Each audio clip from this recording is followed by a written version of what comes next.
Ball. Love to hear it. Yeah. The weather will make you feel like singing. I definitely am not hitting those high notes.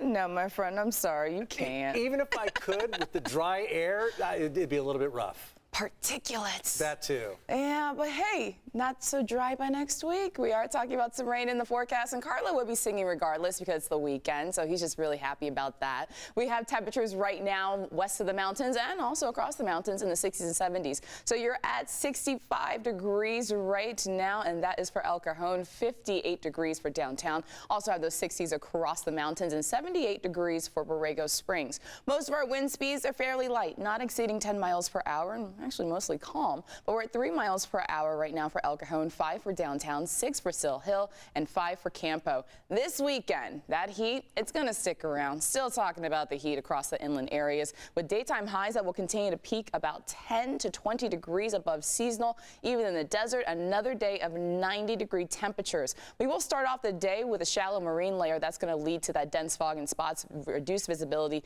for the coast and metro areas down to a quarter of a mile or less at times. And that's why the 60s are really going to dominate closer towards the coast. You're looking at 66 degrees for Sunday, building clouds, a small slip in temperature, especially across the inland areas, finally starting to get some relief, but it's not until we hit next week where there's more of a difference with this strong storm system that's set to move in, an atmospheric river event.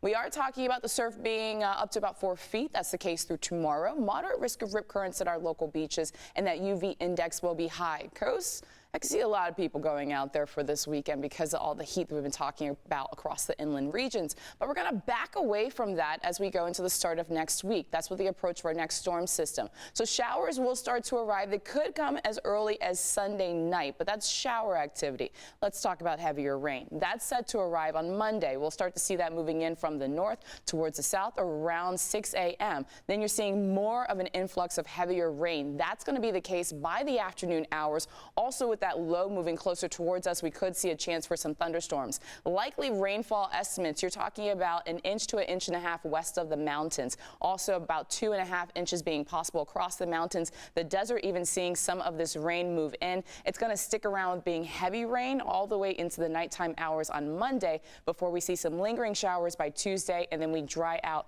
by Wednesday. Your 8-day microclimate forecast has that drying trend just for a day for the inland valleys, back into it on Thursday of next week, the same for the mountains, and cooler temperatures for the desert next week.